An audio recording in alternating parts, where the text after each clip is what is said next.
Hey guys, in this video I'll show you how to add tasks in Google Calendar and your phone. So I've launched up Google Calendar already.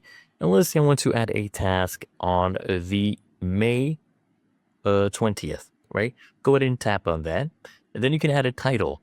So let's say the task is to clean the house. Okay, then choose the task option. And then we can scroll down.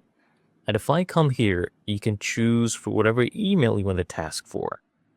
Okay, so I'll just choose this one right here.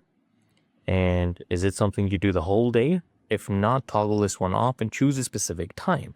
So it will remind you when the task is due.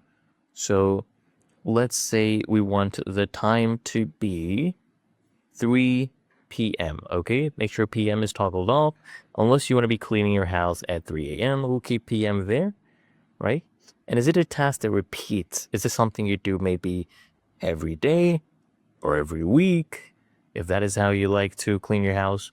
So right now it does not repeat. You can keep this one toggled on if you don't want it to be repeating, or if you want to clean your house every day at 3 p.m., you can toggle this one on.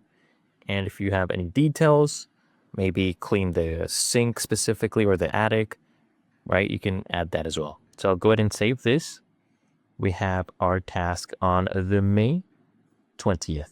Okay, now this is a repeating task, so I have allowed it to be something that it will remind me every single day at 3 p.m. The other way is to come to the bottom right, click on the plus icon, click on task, and using the same way you can add your task. Really that easy and simple.